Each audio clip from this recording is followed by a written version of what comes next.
الحمد للہ رب العالمین والصلاة والسلام علی اشرف الانبیاء والمرسلین وعلی آلہ واصحابہ اجمعین۔ قال اللہ تعالی وتبارک فی القرآن المجید والفرقان الحمید۔ بسم اللہ الرحمن الرحیم۔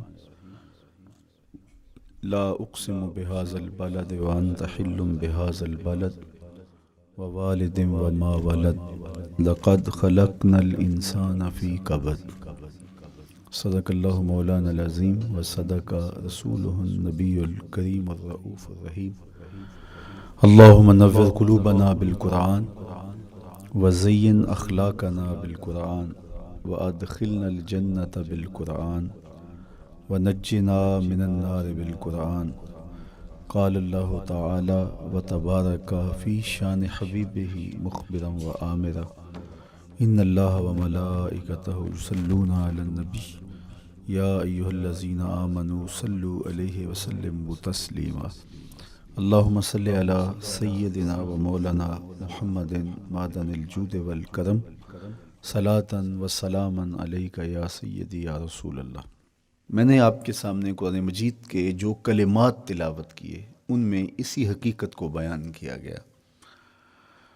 لا اقسم بہذا البلد، آغاز ہوا شہر مکہ کی قسم سے، قسم ہے مجھے اس شہر کی، پھر وجہ قسم بھی بیان کی، وانت حل بہذا البلد، مجھے اس شہر کی قسم اس لیے کہ محبوب اس شہر میں تو جو بستا ہے، تیرا بسیرا ہے اس شہر میں، اس شہر کی گلیوں نے تیرے قدم چومے ہیں اور تیرے انفاس کی مہک اس کی فضاؤں میں بسی ہے، اس لیے مجھے قسم کہ یہاں تم رہتے ہو۔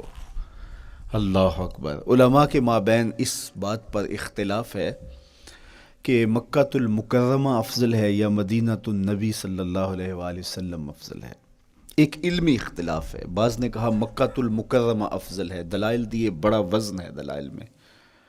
بعض نے کہا مدینہ رسول صلی اللہ علیہ وآلہ وسلم افضل ہے، دلائل دیے، بڑا زور ہے دلائل میں۔ لیکن شیخ عبدالحق محدث دہلوی علیہ رحمہ اسی آیت سے روشنی لے کر کے لکھتے ہیں کہ جب حضور مکے میں تھے تو مکہ افضل تھا، جب مدینے آ گئے تو مدینہ افضل ہو گیا۔ جدھر جدھر سے وہ گزرتے گئے مجد و شرف بھی پیچھے پیچھے رہا، چند لمحوں کے لیے ٹھہرے تھے تم جس پیڑ کے نیچے۔ نشور وحدی کا لہجہ دیکھیے کتنا دل آویز ہے، چند لمحوں کے لیے ٹھہرے تھے تم جس پیڑ کے نیچے، سنا ہے آج تک اس پیڑ کا سایہ مہکتا ہے۔ تو مکے میں ہیں تو مکہ افضل، مدینے میں ہیں تو مدینہ افضل۔ تو شرف ان کے وجود مسعود سے ہے، وہ جدھر جدھر سے گزرتے جائیں گے وہاں وہاں ہی نور پھیلتا چلا جائے گا۔ اور پیر نصیر الدین علیہ رحمہ کا لہجہ یہاں کتنا خوبصورت دکھائی دیتا ہے۔ ایک بار وہ جدھر سے گزرے ہیں نصیر، ایک بار وہ جدھر سے گزرے ہیں نصیر، بار بار ادھر سے بہار گزری ہے۔ تو کہا کہ قسم ہے مجھے اس شہر کی، یعنی شہر مکہ کی۔ کیوں اس شہر کی قسم؟ وَأَنْتَ حِلٌّ بِهَذَا الْبَلَدِ، کہ محبوب اس شہر میں تمہارا قیام ہے، اس شہر میں تمہاری رہائش ہے، تمہارے انفاس کی مہک ہے اس شہر کی فضاؤں میں، اور تمہارے قدموں کو چھوا ہے اس شہر کی گلیوں نے، اس لیے قسم کہ یہاں آپ رہتے ہو۔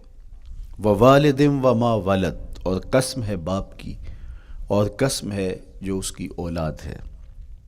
والد سے مراد کیا ہے اور ما ولد سے مراد کیا ہے؟ تو اس کے بارے میں ایک قول یہ ہے کہ والد سے مراد حضرت ابراہیم علیہ السلام ہے، اور ما ولد سے مراد حضور علیہ السلام جو ان کے فرزند ہیں۔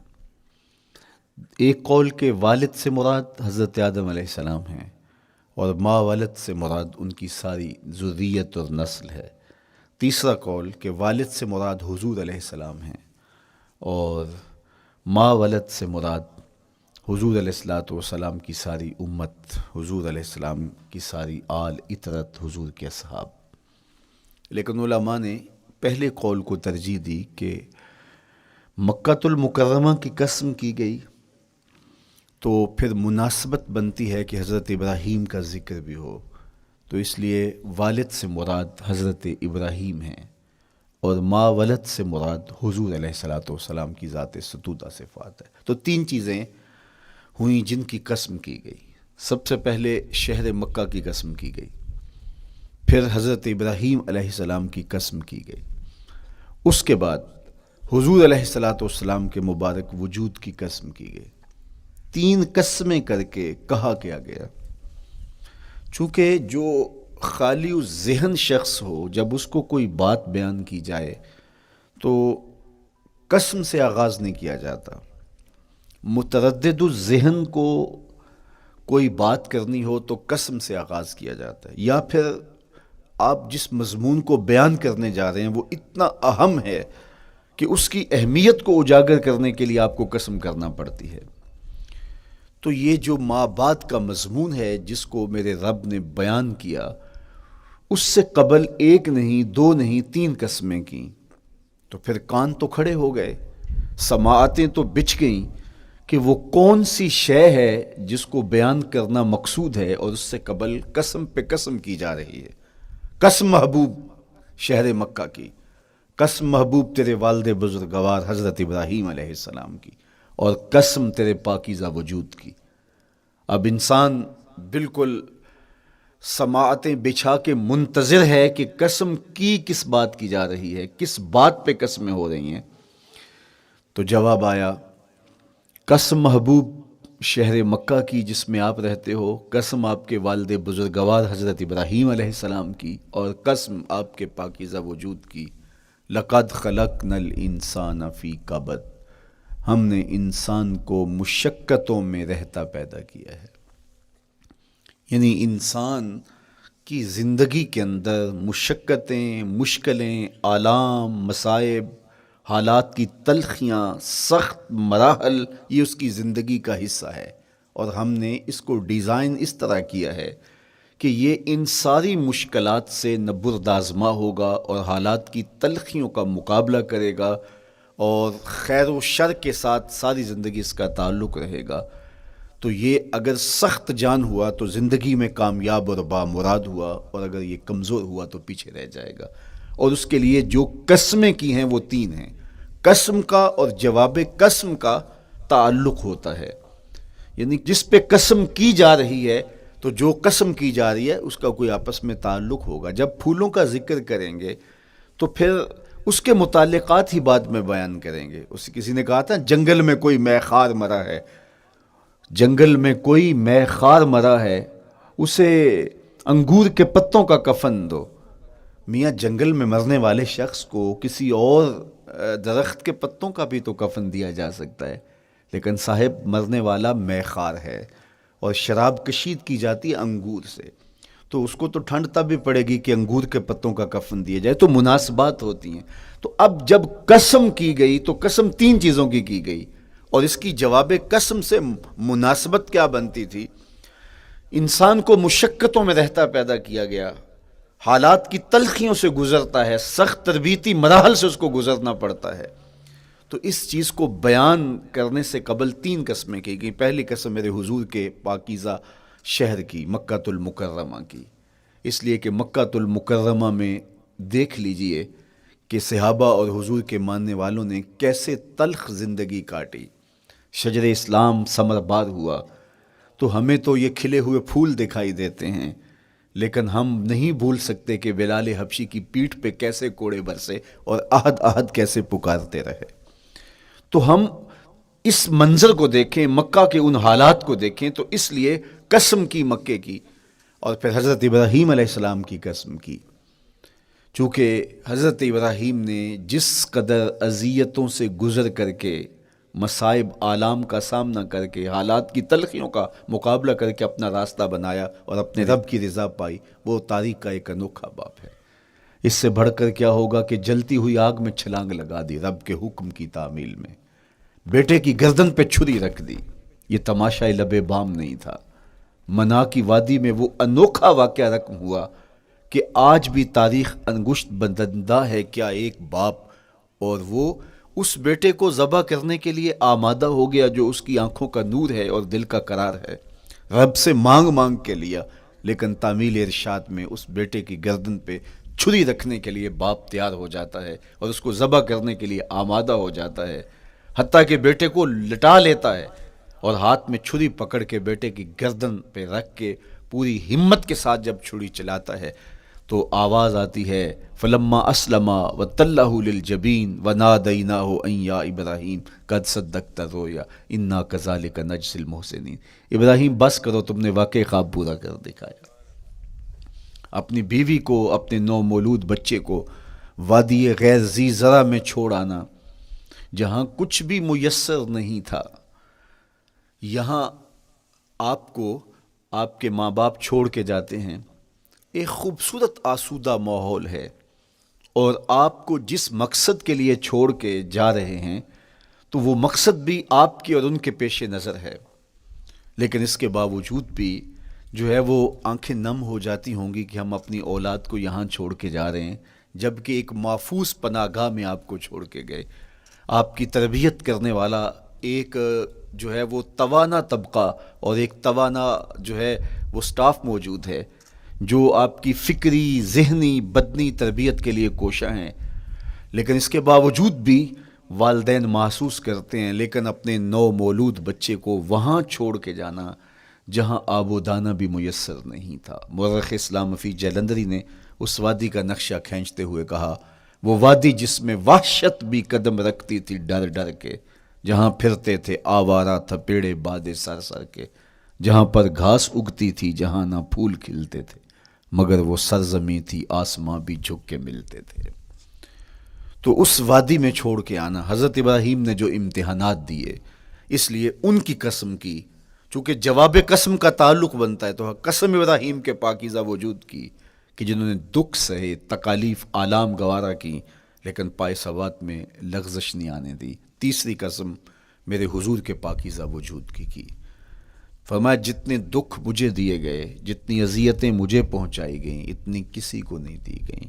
پیدا ہوئے تو حضور کے باپ کا سایہ سر پہ نہیں تھا، پھر اس کے بعد حضور مختلف مراحل سے گزرے۔ 6 سال کی عمر میں ماں کا انتقال ہو گیا۔ جب راہ حق میں لوگوں کو دعوت رشد و ہدایت دینے نکلے تو جو لوگوں کے رویے تھے اور جو اذیتیں لوگوں نے پہنچائیں وہ ایک الگ باب ہے۔ مکے کی گلیوں سے لے کے طائف کے بازاروں تک جن اذیتوں سے میرے حضور گزرے، ام المومنین سیدہ عائشہ رضی اللہ تعالیٰ عنہ فرماتی ہیں ایک دن حضور کی بارگاہ میں حاضری تھی تو ہم نے عرض کیا حضور کیا احد کے دن سے سخت دن بھی زندگی میں کبھی گزرا ہے؟ صحابہ کی نظر میں اس دن سے سخت دن کبھی زندگی میں نہیں آیا، اس لیے کہ جب 70 صحابہ کی لاشیں پڑی تھیں، حضور کے چچا حضرت امیر حمزہ شہید کر دیے گئے، اور نہ صرف انہیں شہید کیا گیا، ان کا مسئلہ کیا گیا، اعضائے بدنیاں کاٹ دیے گئے، ناک کاٹ لی گئی، زبان کاٹ لی گئی، بدن چیر کے کلیجہ نکالا گیا، اور پھر ان اعضاء کا ہار پرویا گیا، اور ہندا نے گلے میں ڈال کے رقص کیا، آنکھوں میں نیزے چبھوئے گئے۔ تو یہ دردناک دن تھا۔ تو حضور کے سر انور پہ سفید رنگ کی پٹی بندھی تھی اور چشمان رحمت میں آنسو تھے، اور بار بار فرماتے تھے ما فعل امی، میرے چچا کی کہانی سناؤ۔ تو یہ دردناک دن تھا جو صحابہ نے اپنی آنکھوں سے دیکھا۔ تو انہوں نے کہا حضور کیا احد کے دن سے سخت دن بھی کبھی زندگی میں آیا؟ ان کا خیال تھا کہ حضور فرمائیں گے ہاں یہ میرا زندگی کا مشکل ترین اور سخت ترین دن تھا، لیکن حضور نے فرمایا ہاں عائشہ، جب طائف کے بازاروں میں تیری قوم نے مجھے پتھر مارے تو یہ دن احد کے دن سے بھی سخت تھا۔ حضور ان کے 3 سرداروں کے پاس پیغام حق لے کے گئے، لیکن انہوں نے آگے سے جو رویہ اختیار کیا وہ اتنا اذیت ناک تھا۔ حضور نے فرمایا کہ ٹھیک ہے، میں تمہاری خیر خواہی کا جذبہ لے کے تمہارے تک پہنچا ہوں، تم نے میری دعوت کو قبول نہیں کیا، تمہاری مرضی، تمہارا مقسوم، چلو اب یہ بات میرے اور تمہارے درمیان رہنی چاہیے، اس بات کو راز رہنا چاہیے، اہل مکہ تک یہ بات نہ پہنچے۔ انہوں نے کہا ہم کیوں راز رکھیں، بلکہ اوباشوں کے ہاتھ میں پتھر دے دیے، اور حضور جب واپس ہونے لگے تو وہ حضور کے پاؤں پہ سنگسنی کرتے، حضور اپنا ایک پاؤں اٹھاتے تو دوسرے پاؤں پہ مارتے، شدت درد اور احساس کرب سے حضور بیٹھ جاتے تو ان کے غنڈے دائیں بائیں سے بڑھتے اور کندھوں سے پکڑ کے حضور کو اٹھاتے اور مشق سنگزنی کرتے۔ نالین خون سے بھر گئے، لخت لخت زخمی ہوا۔ اللہ اکبر، کیا دردناک لمحے تھے، کیا تکلیف بری گھڑیاں تھیں. تو کہا کہ جب طائف کے بازاروں میں تیری قوم نے مجھے پتھر مارے تو یہ دن احد کے دن سے بھی سخت تھا. اچھا، جب حضور پر اس طرح آلام و مصائب ٹوٹ پڑے تو حضور کے ساتھ جو صحابہ تھے انہوں نے کہا حضور ان کے لیے بد دعا کر دیجئے. تو میرے حضور بولے میں رحمت بن کے آیا ہوں، میں رحمت بن کے آیا ہوں. اللہ اکبر. ان کا تقاضا پہم بڑا تو حضور کے ہاتھ اٹھ گئے، اور پھر حضور نے جو کہا سنیے، اللہم اہد قومی فإنہم لا یعقلون. اے اللہ میری قوم کو ہدایت دے دے، یہ مجھے جانتے نہیں، اگر جانتے تو ان کا میرے ساتھ یہ رویہ نہ ہوتا. تو پتھروں کے جواب میں دعائیں دینا پیغمبروں کا حوصلہ ہوتا ہے. اللہ اکبر. مورخ اسلام حفیظ جلندری نے کیا خوبصورت پیرائے میں نقشہ کھینچا کہ حضور ہاتھ اٹھا کے دعا مانگ رہے ہیں، الہی کرم کر کو سارے طائف کے مکینوں پر، الہی پھول برسا ان پتھروں والی زمینوں پر. تو حضور نے دکھ سہے، تکلیفیں سہی. اب 3 قسمیں کی. شہر مکہ کی قسم جہاں حضور کے صحابہ نے تکلیفیں سہی، اس شہر کی گلیوں میں انہیں گھسیٹا گیا اور ان کو کچی کھالوں میں لپیٹ کے دھونیاں دی گئیں، انہیں اذیت ناک مراحل سے گزارا گیا. حضرت ابراہیم مشکل سے مشکل زندگی کاٹی اور رب کی رضا جوئی کے لیے کوشاں رہے، اور میرے حضور نے سخت ترین اذیتوں، مقاومتوں، مخالفتوں اور تکلیفوں کا سامنا کیا. تو ان 3 چیزوں کا حوالہ دے کر، ان 3 چیزوں کی قسم کر کے اب انسان کو بتایا جا رہا ہے کہ تم مشکلات سے تمہیں گزرنا پڑے گا، حالات کی تلخیاں تمہیں سہنی پڑیں گی. کسی مرتبے تک پہنچنے کے لیے تمہیں پھر تکلیفوں کی راہ اختیار کرنی پڑے گی. تم کون ہوتے ہو؟ میرا محبوب ہو تو تکلیفیں وہ بھی اٹھائے، 2 جہاں کا مالک ہو اور طائف کے بازاروں میں اس کے پاؤں پہ بھی پتھر پڑیں، اور کونین کا سردار ہو اور ان کے اوپر اوجری ڈال دی جائے، کائنات کا مالک ہو اور ان کو مکے کی گلیوں کے اندر ان کے گلے میں عقبہ بن ابی معیط کپڑا ڈالے اور تاؤ دے. تو کیا ان مشکلات سے تم بچ سکتے ہو؟ جب تم کسی منزل تک پہنچنا چاہتے ہو تو پھر یہ حوالے ماضی کے دیکھ لو. 3 قسمیں کر کے اس حقیقت کو بیان کیا. ابراہیم علیہ السلام کے وجود کو دیکھ لو، حضرت مصطفیٰ کریم علیہ السلام کی ذات ستودہ صفات کو دیکھ لو، اور مکے کی گلیوں میں صحابہ کے ساتھ جو ظلم اور جبر ہوئے اور انہوں نے جو مصیبتیں اور مشقتیں کاٹی وہ ساری دیکھ لو. تو 3 قسمیں کھا کر کے کہا کہ بے شک انسان مشقتوں میں رہتا پیدا کیا گیا ہے. اس لیے قافلہ انسانی کے وہ افراد جو کسی منزل کے متلاشی ہوتے ہیں، جو جستجو کی زندگی بسر کر رہے ہوتے ہیں، ان کو پھر مشکلات سے گزرنا پڑتا ہے اور حالات کی تلخیاں ان کو گوارا کرنا پڑتا ہے، کشاکش حیات سے ان کو ٹکرانا پڑتا ہے، اور ان کو آگے بڑھنے کے لیے ان کو تکلیفوں سے گزر کر کے، جان گسل مراحل سے گزر کر کے پھر منزل کی طرف عازم سفر ہونا پڑتا ہے. کیا میں نے اس خاکدان سے کنارہ جہاں رزق کا نام ہے آب و دانہ، پلٹنا جھپٹنا جھپٹ کر پلٹنا لہو گرم رکھنے کا ہے ایک بہانہ. پرندوں کی دنیا کا درویش ہوں میں کہ شاہی بناتا نہیں آشیان. تو زندگی مشکل مراحل سے گزر جانے کا نام ہے. اقبال نے کہا تھا ہے شباب اپنے لہو کی آگ میں جلنے کا نام. یہ زندگی آسان نہیں ہے، یہ حالات کی تلخیوں کا مقابلہ کرنے کا نام ہے، یہ ضبط نفس کا نام ہے، یہ اپنے من کی تربیت کا نام ہے. حضرت امام رازی سایت کریمہ کے تحت لکھتے ہیں کہ جب بچہ شکم مادر میں ہوتا ہے تو وہ 3 پردوں میں ہوتا ہے، ایک جھلی کا پردہ، ایک رحم مادر کا پردہ اور ایک پیٹ کا پردہ. تو 3 پردوں میں وہ بیچارہ بڑی عجیب سی حالت میں ہوتا ہے. یہ اس کا پہلا مرحلہ ہے تخلیق کے بعد. اس کے بعد پیدائش کا دوسرا مرحلہ ہے. یہ زچہ بچہ دونوں کے لیے موت و حیات کے مرحلے ہوتے ہیں. اس کے بعد وہ پیدا ہوا، اس دنیا پہ آیا تو اس کی مشکل کیا ہے؟ زبان ہے، بولنا نہیں جانتا، دیکھتا ہے پہچان نہیں سکتا، سنتا ہے سمجھ نہیں سکتا، ہاتھ ہیں پکڑ نہیں سکتا، ٹانگیں ہیں چل نہیں سکتا. کتنی مشکل بن گئی. یہ سب کچھ چیزیں ہونے کے باوجود بھی وہ بے بس دکھائی دیتا ہے. اس کو دودھ مانگنے کے لیے بھی رونا پڑتا ہے.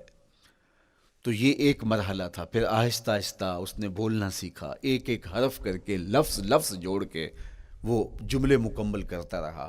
آج تو زبان کا طوطی بولتا ہے، آج تو بات کریں تو جو ہے وہ ماحول تھم جاتا ہے. لیکن انسان ذرا پلٹ کے آغوش مادر میں تیری ماں نے ایک ایک حرف تجھے سکھایا تھا، ایک ایک لفظ تجھے سکھایا تھا، لفظ لفظ کر کے، حرف حرف کر کے جملے بنے، اور آج تیری گفتار کی شوخی کے تذکرے زمانے میں ہیں، تو پھر تجھے بولنا سکھایا، تو چل نہیں سکتا تھا، آج تیری جو ہے وہ جولانیاں دیکھنے والی ہیں، تیری رفتار کو کوئی چھو نہیں سکتا ہے، تیری آنکھوں کی بجلیاں آج عقابوں سے بڑھ کر ہیں، آج تیرے کانوں کے اندر نغموں کا جہاں آباد ہے، آج تیرے ہاتھوں کی گرفت کہ آگے شیر غراں بھی ہو تو وہ بھی بے بس ہو جاتا ہے، لیکن دیکھ تو کتنا مجبور تھا۔ اچھا چلو وہاں سے آگے آئے، پھر زندگی کو سیکھنا پڑتا ہے، آداب سیکھنے پڑتے ہیں، کس سے کیا بات کرنی ہے سیکھنا پڑتا ہے، آگے بڑھے، جوانی کی دہلیز پہ پہنچے۔ جوانی انسان کی زندگی کا بانکپن ہوتا ہے، عروج ہوتا ہے، اللہ اکبر، لیکن جوانی کو تقدس معاب رکھ کے منزل تک پہنچانا یہ سب سے مشکل مرحلہ ہوتا ہے، چونکہ جذبات بے قابو ہیں، خواہشیں آوارہ ہیں، اور تا حد نظر نظارے ہی نظارے جو دل کو کھینچتے ہیں۔ اب اپنے تقدس کو جو شخص محفوظ رکھے، کائنات میں سب سے قیمتی جوہر حضرت انسان کا اس کی عصمت کا جوہر ہے، اور سب سے حسین چہرہ وہ ہے جو جنسی کالک سے اپنے آپ کو بچا لے۔ تو جوانی ہو، بانکپن ہو، اور پھر اپنی خواہشات کو بے قابو نہ ہونے دیا جائے، سب سے مشکل مرحلہ پوری زندگی میں یہ آتا ہے۔ کسی نے کہا تھا کتاب زیست کا ایک اور باب بیت گیا، شباب بیت گیا، ایک عذاب بیت گیا۔ تو شباب کا ختم ہونا اور اس کو خیریت سے منزل تک پہنچنا، یہ کتنا بڑا مشکل مرحلہ ہوتا ہے، جس کا جوانی میں باطن کا چہرہ مسخ ہو جاتا ہے اور جنسی کالک سے جو چہرہ آلودہ ہو جاتا ہے، اس کا عفت کا دامن داغدار ہو جاتا ہے۔ تو اس لیے وہ چہرہ تاباں ہے، وہ چہرہ روشن ہے، وہ چہرہ منور ہے جو اپنے آپ کو کالک نہیں لگنے دیتا اور اپنی عصمت کی حفاظت کرتا ہے۔ میرے حضور نے بھی ارشاد فرمایا، سبعۃ یظلھم اللہ تعالی فی ظلہ یوم لا ظل الا ظلہ، 7 اشخاص ایسے ہیں قیامت کے دن جب کوئی سایہ نہیں ہوگا، اللہ ان کو اپنے عرش کا سایہ عطا کرے گا۔ ان میں سے پہلا شخص امام عادل حکمران، دوسرا شخص وشاب نشأ فی عبادت اللہ، وہ جوان جس کی جوانی اللہ کی عبادت میں بسر ہوئی، تیسرا وہ شخص ورجل قلبہ معلق بالمساجد، وہ شخص جس کا دل مسجد میں لگتا ہے، مسجد میں جمتا ہے، اور چوتھا شخص ورجل دعتہ امرأۃ ذات منصب وجمال فقال انی اخاف اللہ، وہ شخص جس کو دعوت گناہ ملی اور حسن قدموں میں بچھنے کے لیے بےتاب ہوا، اور اس نے کیا کہا، انی اخاف اللہ، میں اللہ سے ڈرتا ہوں، میرا اللہ مجھے دیکھ رہا ہے۔ میرے حضور نے فرمایا قیامت کے دن جب کوئی سایہ نہیں ہوگا، اللہ اس کے اوپر اپنے عرش کا سایہ تان دے گا، جو اپنی عصمت کے جوہر کو بچا گیا۔ تو یہ ایک مشکل مرحلہ تھا، اپنی جوانی کے تقدس کی حفاظت کرنا۔ میرے حضور نے ارشاد فرمایا انا حبیب اللہ، میں اللہ کا حبیب ہوں۔ جو جوان جوانی میں توبہ کرتا ہے وہ بھی اللہ کا حبیب ہے۔ کتنا بڑا اعزاز ہے اور کتنا بڑا کمال ہے جو شخص کو ملتا ہے جو جوانی میں اپنی عصمت کے تقدس کی حفاظت کرتا ہے، اپنی آبرو پہ پہرا دیتا ہے، اپنی نظروں کی حفاظت کرتا ہے، اپنی سوچوں کو آوارہ نہیں ہونے دیتا، اپنے خیالوں کو بھٹکنے نہیں دیتا، اپنی خواہشات کو بے قابو نہیں ہونے دیتا۔ تو یہ مشکل ترین لمحہ تھا۔ اس کے بعد امام راضی کہتے ہیں اب شادی کا مرحلہ ہوا، تو پہلے خود اپنی ذمہ داری تھی، اب کسی کا بوجھ بھی اٹھانا پڑا، یہ اگلی مشکل آ پڑی۔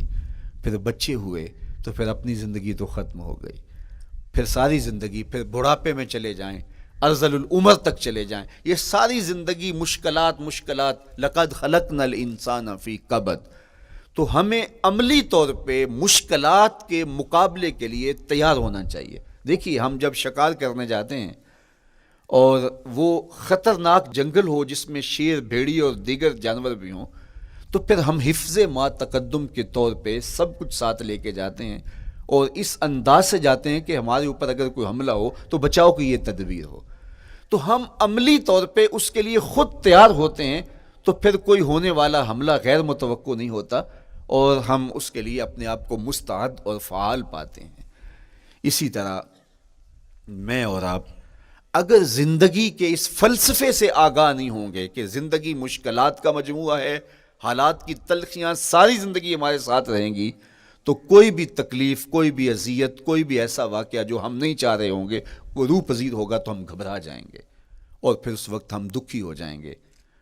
اس لیے ہمیں یہ قرآن نے سکھایا ہے کہ تم عملی طور پہ زندگی کی سختیوں کا مقابلہ کرنے کے لیے آمادہ اور تیار ہو جاؤ۔ قرآن مجید میں جو صبر کا لفظ ہے اس کا مفہوم یہ ہے کہ حالات کی جو تلخیاں تمہارے اوپر آتی ہیں، وہ غربت بھی ہو سکتی ہے، وہ بیماری بھی ہو سکتی ہے، وہ لوگوں کی عداوت اور دشمنی بھی ہو سکتی ہے، وہ اور بہت ساری چیزیں ہوتی ہیں، وہ جنگوں کی حالت کا بپا ہو جانا اور تمہارا دشمنوں کے نرغے میں گر جانا، یہ سب کچھ ہو سکتا ہے۔ تو اس کے اوپر استقامت کے ساتھ تم کھڑے رہو اور تم ان کو برداشت کرنے کی اپنے اندر ہمت اور حوصلہ رکھو، تو پھر وہ تمہارا صبر ہوگا، اور یہ قوت اگر تمہارے اندر پیدا ہو جاتی ہے تو پھر تمہاری زندگی آسان اور سوکھی ہو جاتی ہے۔ لیکن اگر یہ دولت تمہیں نصیب نہیں ہوتی تو پھر ساری زندگی دکھوں اور شکووں سے بھری رہتی۔ اس لیے ہمیں یہ چیز سیکھ لینی چاہیے کہ زندگی نام ہی مشکلات سے نہ برد آزما رہنے کا ہے۔ عملی طور پہ ہم دیکھو، ہمیں پتہ ہے سردی آ رہی ہے تو اس کا ہم پہلے انتظام کرتے ہیں، تو سردی ہمیں دکھی نہیں پھر کرتی، ہم سردی سے بھی لطف لیتے ہیں، موسم برسات سے بھی مزہ لیتے ہیں، اور گرمی سے بھی ہم ایک حاز حاصل کر لیتے ہیں اگر ہم اس کو جو ہے اس کے لیے عملی طور پہ اپنے آپ کو تیار کر لیں۔ لیکن اگر ہم اس کے لیے تیاری نہیں کریں گے تو سوائے گھبراہٹ کے اور کچھ نہیں ہوگا۔ تو مجھے اور آپ کو عملاً اپنے آپ کو اس بات کے لیے آمادہ کرنا پڑے گا کہ زندگی ان حالات کی تلخیوں سے ٹکرانے کا نام ہے، اور ساری زندگی ہمیں ان مراحل سے گزرتے رہنا پڑے گا۔ اور قرآن نے جو ہے وہ 3 قسمیں کر کے، اور 3 قسمیں بھی شہر مکہ کی اور محبوب کریم کے پاکیزہ وجود اور جناب ابراہیم علیہ الصلوۃ والسلام کی، تاکہ تمہیں پتہ چلے جب ان کو بھی ان مراحل سے گزرنا پڑا میں اور آپ کیا بیچتے ہیں۔ اس لیے ہمیں اپنی زندگی کو ان راہوں پہ ڈالتے ہوئے صبر اور استقامت، اب صبر اور استقامت کی دولت ہمیں کیسے نصیب ہوگی، یہ دولت کس طرح، یہ قوت راسخہ ہمارے اندر کیسے پیدا ہوگی، اور کس طرح ہمارے من کے اندر یہ چیزیں سمائے گی۔ اللہ تعالیٰ کی خشیت، اس پر توکل، اس پر بھروسہ، اور اللہ تعالیٰ جل شانہ کی طرف سے ہر کام کے ہونے کا یقین ہمارے اندر یہ استقامت اور یہ حوصلہ پیدا کرتی ہے یہ چیز۔ اس لیے مجھے اور آپ کو اپنی پوری زندگی میں اس عمل سے گزر کر کے اپنے آپ کو مضبوط ترین صورتحال میں لا کے کھڑا کرنا پڑے گا، اور یہی زندگی کا جمال ہے۔ تو اب پھر دیکھیے قرآن کیا کہہ رہا ہے، لا اقسم بہذا البلد وانت حل بہذا البلد ووالد وما ولد، 3 قسمیں کی۔ اس کے بعد ارشاد فرمایا لقد خلقنا الانسان فی کبد، ہم نے انسان کو مشکلوں میں، مصائب میں، آلام میں رہتا ہوا پیدا کیا۔ کہتے ہیں جب حضرت انسان کی تخلیق ہوئی تو اس کا خمیر جب گویا جا رہا تھا تو اس کے اوپر 39 دن تک آزمائشوں کی، دکھوں کی، تکلیفوں کی بارش ہوئی، اور ایک دن خوشیوں اور مسرتوں کا می برسا۔ تو انسان کی زندگی کے اندر حالات سے ٹکرانا اور دکھوں کو سہنا اور دکھوں سے مقابلہ کرنا، یہ سیکھنا پڑے گا، اور جب انسان اس کو عملی طور پہ سیکھ جائے گا تو پھر زندگی کا جمال اور زندگی کا حسن نصیب ہوگا۔ دوسری بات، ہمیں اپنی زندگی میں 7 چیزوں کو اپنا اصول بنا لینا چاہیے، اور یہ 7 چیزیں وہ ہیں جو ہماری زندگی کو ایک خوبصورت سانچے میں ڈھال کر کے ہمیں ایک پاکیزہ اور ستھرا انسان بنا دیتی ہیں۔ پہلی چیز، التمسک بکتاب اللہ، اللہ کی کتاب سے جڑ جانا، وابستہ ہو جانا۔ جب ہم کتاب اللہ سے وابستہ ہو جائیں تو پھر ہمارے باطن کی اور نفس کی تربیت ہوتی ہے، اور پھر ہم وہ مطلوب انسان بنتے ہیں جو ہمارا رب ہم سے تقاضا کرتا ہے۔ تو اس لیے ہمیں اپنی زندگی میں اس چیز کو لازم کر لینا چاہیے کہ ہمارا کوئی بھی دن قرآن مجید کی تلاوت کے بغیر نہ گزرے۔ اپنے دن کا آغاز قرآن مجید کی تلاوت سے کیجیے۔ سورہ یاسین سے جو اپنے دن کا آغاز کرتا ہے، سارا دن اللہ کی امان میں رہتا ہے، اس کی حفاظت میں رہتا ہے، اور اپنی شب کا آغاز سونے سے پہلے سورہ الملک کی تلاوت کریں، آپ ساری شب اللہ کی امان میں، اس کی حفاظت میں رہیں گے۔ اور قرآن مجید کو سمجھ کر اس کے مفاہیم و مطالب کے ساتھ ایک رکوع کم از کم پوری زندگی، اپنی زندگی کے نصاب میں آپ کتنا وقت مختلف امور کے لیے سر انجام دیتے ہیں۔ یہ کتاب انسانی ہدایت کے لیے، انسانی تربیت کے لیے، اس سے کوئی اور بہتر اور مؤثر جو ہے وہ نصاب نہیں ہو سکتا ہے۔ انسان سازی کا بہترین ذریعہ ہے یہ کتاب، اور اس کتاب کے ذریعے سے جو ہے وہ انسان پستیوں سے اٹھ کے بلندیوں تک جا پہنچتا ہے۔ اقبال نے تو کہا کہ گر تمی خواہی مسلمان زیستن، نیست ممکن جز بقرآن زیستن۔ اگر تو مسلمان بن کے جینا چاہتا ہے تو قرآن کے بغیر ایک قدم بھی نہیں چل سکتا۔ تو آگے چل کے اسی نظم میں کہا کہ فاش می گوئم آنکھ در دل مزمرست، این کتاب نیست چیزیں دیگرست۔ اگر میں کھل کے بیان کر دوں جو میرے سینے میں چھپا ہے تو میں تجھے بتا دوں کھل کے، یہ کتاب نہیں، یہ کوئی اور ہی شے ہے۔ کن لوگوں کو کہاں سے اٹھایا اور یہ کتاب کہاں تک لے گئی، جو باہمی جنگ و جدل میں الجھے ہوئے تھے اور حرف شناس بھی نہیں تھے، جو سواد آشنا بھی نہیں تھے، پھر انہوں نے جو ہے وہ روما کی سلطنت بھی الٹ کے رکھ دی۔ یہ کرشمہ تھا اس کتاب کا، جس نے زندگی کا جمال ان کی روحوں کے اندر پیدا کر دیا۔ تو میں اور آپ اپنی زندگی میں قرآن مجید سے کبھی بھی دور نہ ہوں، روزانہ کی بنیاد پہ آپ تلاوت کلام مجید اپنی زندگی میں شامل رکھیں۔ انشاءاللہ اس کے اجالے دنیا میں اور آخرت میں آپ اپنی آنکھوں سے مشاہدہ کریں گے۔ حضرت امام احمد بن حنبل فرماتے ہیں، میں نے رب سے کہا کہ مجھے اپنا قرب عطا کر، آواز آئی میرا قرب چاہتے ہو تو قرآن پڑھا کرو۔ یہ رب کی قربت کی بھی ضمانت ہے اور ضبط نفس اور باطن کی تربیت کا بھی ذریعہ ہے۔ اچھا، دوسری بات، والاقتداء بسنت رسول اللہ صلی اللہ علیہ وآلہ وسلم، ہمارے لیے بہترین نمونہ ہمارے حضور علیہ الصلوۃ والسلام کی زندگی ہے، حضور کے دیا ہوا نظام حیات ہے، جس پر حضور نے خود عمل کر کے دکھایا۔ میرا عشق رسول، میری محبت رسول اس بات کا تقاضا کرتی ہے کہ میں ان کے طریقہ حیات کے مطابق اپنی زندگی گزاروں۔ اسلام دعوے کی بات نہیں کرتا، دلیل ہم سے مانگتا ہے۔ آج میں کہتا ہوں میں عاشق رسول ہوں، اور اتنا بڑا عاشق رسول ہوں کہ میرے جیسا زمانے میں دوسرا کوئی نہیں۔ میرے جذبات ایسے دکھائی دیتے ہیں، آسمان کو چیر دوں گا اور زمین کو پھاڑ دوں گا، لیکن ہمسایوں کے ساتھ میرا سلوک بتاتا ہے کہ میں عاشق رسول نہیں ہوں۔ دوستوں کے ساتھ میرا رویہ بتاتا ہے کہ میں عاشق رسول نہیں ہوں۔ میں کسی سے وعدہ کرتا ہوں اور پھر اس پہ پورا نہیں اتر پاتا، تو صاحب پھر آپ عاشق رسول نہیں ہیں، آپ کچھ اور ہیں۔ عشق رسول تو یہ ہے کہ میرے محبوب علیہ السلام نے کسی سے عہد کیا ہے کہ تمہارے آنے تک میں یہاں کھڑا ہوں، اور وہ جا کے بھول جاتا ہے، اور میرے حضور 3 دن وہاں منتظر رہتے ہیں۔ وہ اچانک گزرا اور دیکھا تو حضور علیہ السلام کھڑے ہیں، تو خود پریشان ہوا، صرف اتنی بات اسے کہی، صاحب تو نے مجھے مشکل میں ڈال دیا، تو نے مجھے مشقت میں ڈال دیا۔ عہد کیا ہے تو پھر اس کی پاسداری نبھا کے دکھائی۔ اللہ اکبر! میں اگر حضور سے محبت کرنے والا ہوں تو میرا رویہ بتائے کہ میں عاشق رسول ہوں۔ میری زبان پہ جھوٹ نہیں بول سکتی۔ آپ سے پوچھا گیا کہ مومن بزدلی کر سکتا ہے؟ کہا نہیں، بہادر ہوتا ہے، لیکن ہو سکتا ہے کبھی اس سے بزدلی سرزد بھی ہو جائے۔ پھر پوچھا گیا کہ مومن بخیل ہو سکتا ہے؟ کہا نہیں، سخی ہوتا ہے، لیکن ہو سکتا ہے کبھی اس سے بخل بھی سرزد ہو جائے۔ پھر تیسرا سوال حضور سے کیا گیا، مومن جھوٹا ہو سکتا ہے؟ فرمایا جھوٹا نہیں ہو سکتا، یہ پکی بات ہے کہ مومن جھوٹ نہیں بول سکتا۔ میں اور آپ اپنے رویوں میں دیکھیں کہ ہم کھڑے کہاں ہیں۔ آج ہم ان جگہوں پہ بھی جھوٹ بولتے ہیں جہاں جھوٹ بولنا ہماری مجبوری بھی نہیں ہوتی، چونکہ یہ ہماری فطرت ثانیہ اور عادت بن چکا ہے، اور ہم اس کو برا ہی نہیں سمجھتے۔ جبکہ جھوٹ جب کوئی شخص بولتا ہے، حدیث پاک میں آتا ہے اس کے منہ سے بدبو نکلتی ہے، رحمت کے فرشتے 1 میل دور ہٹ جاتے ہیں اس سے۔ اور سویر سے شام تک جب ہمارے معمولات یہ ہوں تو پھر ہم کہاں کھڑے ہیں اور رحمت کے فرشتے کہاں کھڑے ہیں؟ تو حضور علیہ الصلوۃ والسلام کی سنت کا اتباع حضور کی محبت کی دلیل ہوگی۔ امام قرطبی نے لکھا ہے، اللہ کی محبت کا کوئی دعویٰ کرے تو کیا دلیل ہوگی کہ یہ واقعی محب الہی ہے؟ تو کہا اللہ سے محبت کا دعویٰ کرنے والے کے لیے دلیل یہ ہے کہ وہ قرآن سے پیار کرے۔ قرآن سے پیار اور قرآن سے محبت کی دلیل یہ ہے کہ حضور کا پیار سینے میں رکھے. حضور سے محبت کی دلیل یہ ہے کہ سنت رسول سے پیار کرنے والا ہو.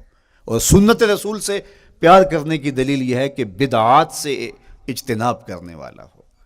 ہر وہ طریقہ جو میرے حضور نے نہیں دیا اس کو اختیار نہ کرے، اس طریقے کو اختیار کرے جو حضور علیہ الصلوۃ والسلام کا عطا کرتا ہے. تیسری بات، عقل الحلال.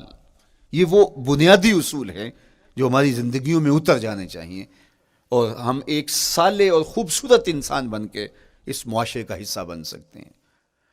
عقل حلال زندگی میں شامل ہو تو زندگی کو جمال نصیب ہوتا ہے اور باطن اور ظاہر کو طمانینت نصیب ہوتی ہے. اگر رزق پاک نہیں ہے تو آپ کعبے بھی جائیں تو وہاں بھی آپ محروم پلٹیں گے. میرے حضور علیہ الصلوۃ والسلام نے فرمایا ایک بندہ لمبا سفر کر کے گیا، اشعث اغبر کے لفظ ہیں کہ اس کے بال بکھرے ہوئے ہیں، سفر کی گرد پڑی ہوئی ہے اور لباس بھی پھٹا ہوا ہے، شکستہ حالت، پراگندہ صورت، اور کھڑا ہے کعبۃ اللہ کے سامنے. یمد یدیہ، دونوں ہاتھ لمبے کر کر کے دعا مانگ رہا ہے اور کیا کہتا ہے؟ اے اللہ، اے اللہ، وَمَطْعَمُهُ حَرَامٌ وَمَشْرَبُهُ حَرَامٌ وَمَلْبَسُهُ حَرَامٌ وَغُذِّيَ بِالْحَرَام. فرمایا اس کا کھانا حرام کا ہے، اس کا پینا حرام کا ہے، اس نے جو لباس پہنا ہے وہ حرام کا ہے. میرے حضور فرماتے ہیں بتاؤ اس کی دعا کیسے قبول ہوگی؟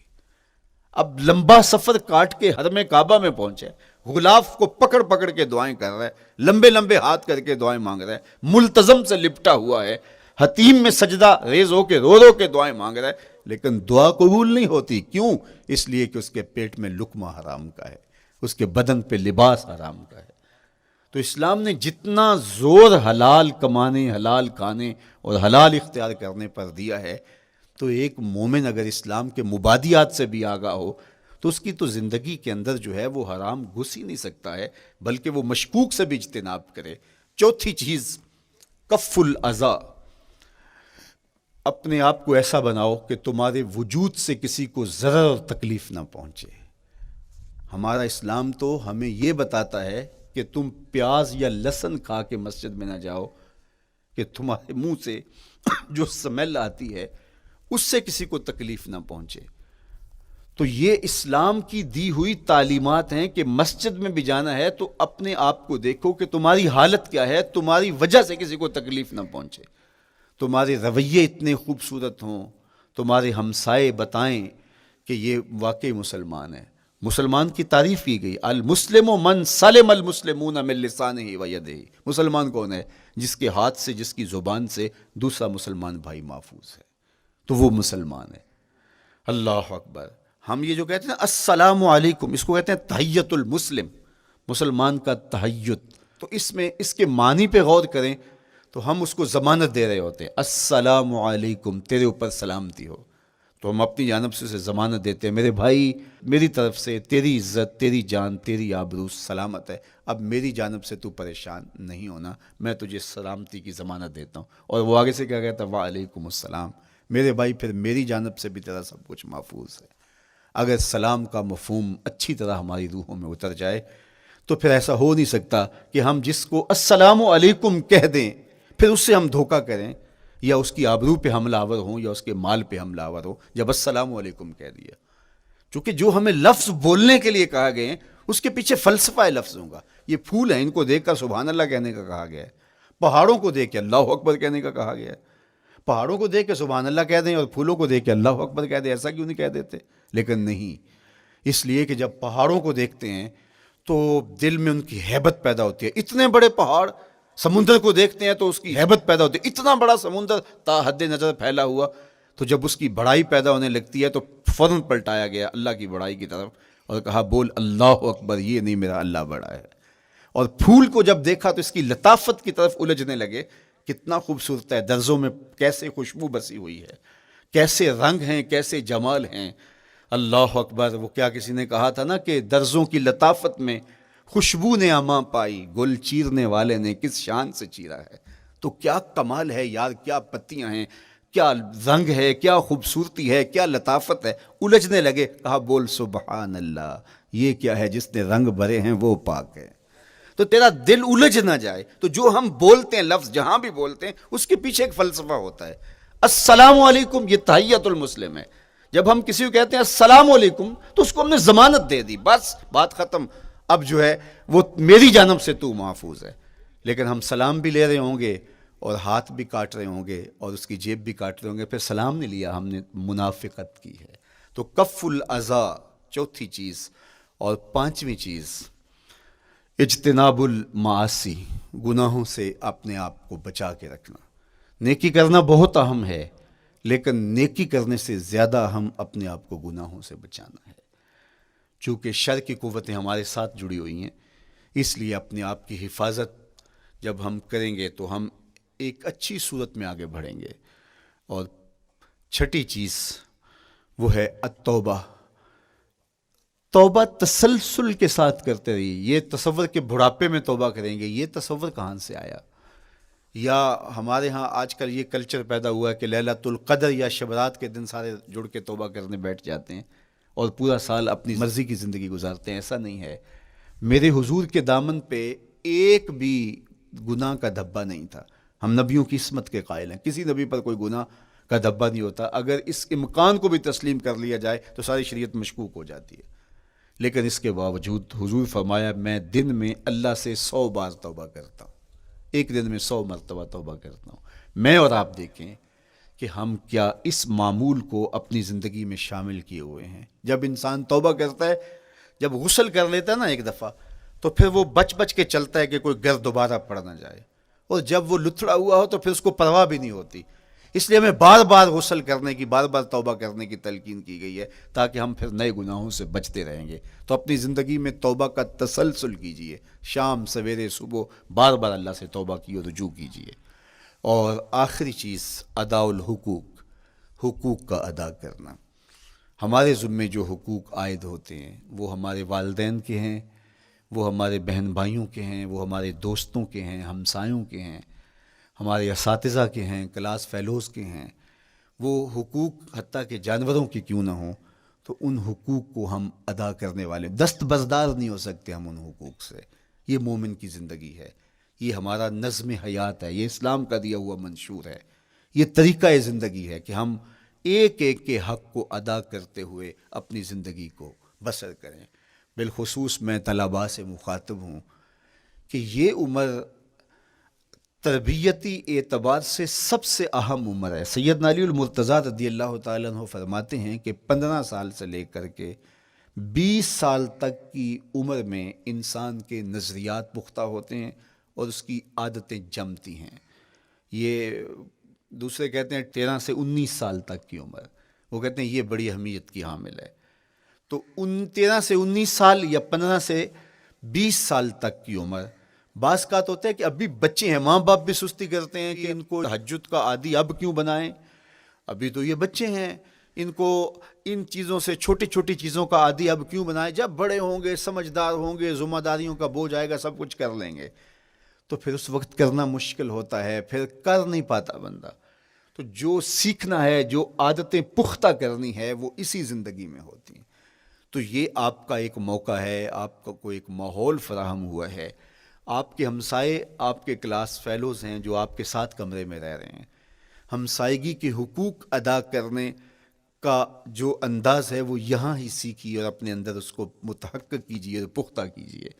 اسی طرح اپنے گفتگو کے لہجوں میں شائستگی، اپنے انداز کے اندر خوبصورتی اور اپنے رویوں کے اندر جمال پیدا کرنے کی کوشش کریں۔ اپنے آپ کو مؤثر بنائیں اور شریعت کے بتائے ہوئے اصول اور ضابطوں کے مطابق آپ جب زندگی کے چند دن گزار لیں گے، پھر زندگی گزارنے کا نشہ آنے لگ جائے گا۔ چونکہ جب ہم اپنی خواہش کی زندگی گزارتے ہیں تو پھر ہم خود بے چین اور مضطرب ہوتے ہیں، اس لیے کہ ہمیں اس طرح زندگی گزارنی چاہیے جس طرح ہمارے رب نے ہمیں بتایا ہے۔ آپ کوئی بھی مشین خریدتے ہیں، کوئی بھی چیز لیتے ہیں تو اس کے ساتھ چھوٹی سی بک دیتے ہیں، آپ کو اس کا طریقہ استعمال بتاتے ہیں کہ اس کو یوں استعمال کرو گے تو دیر پا اس کے فوائد حاصل کرو گے۔ اگر یہ مائک ہم اس طرح استعمال نہیں کرتے، اپنی خواہش سے استعمال کریں گے تو پھر نتیجہ کیا ہوگا کہ تھوڑے دنوں کے بعد جو ہے وہ خرابی کی طرف سلسلہ چلے گا۔ اس طرح یہ وجود جس پاکیزہ ذات نے بنایا ہے، اس نے ہمیں بتایا ہے کہ اس کو استعمال کیسے کرنا ہے اور اس زندگی کو کیسے گزارنا ہے۔ اور پھر انسان کو ایک ماڈل اور نمونہ بھی چاہیے تو کہا نمونہ دیکھنا ہے تو محمد عربی کی ذات دیکھ لو، ادھر دیکھتے جاؤ اور زندگی گزارتے جاؤ، دیکھنا تمہاری زندگی کتنی خوبصورت اور کتنی پروقار گزرتی ہے۔ اللہ آپ کو دنیا آخرت کی برکتیں دے، اپنی پناہوں اور اپنی امان اور اپنی حفاظتوں کا حصار دے، اور آنے والا کل اللہ بہتر فرمائے، میرے وطن کی خیر کرے، میرے ملک کو امن کے اجالے دے، یہاں دہشت گردی کے سلگتے الاؤ ٹھنڈے کر کے امن کی بہاریں پیدا کر دے۔ کی محمد سے وفا تو نے تو ہم تیرے ہیں، یہ جہاں چیز ہے کیا لوح و قلم تیرے ہیں۔ وآخر دعوانا ان الحمدللہ۔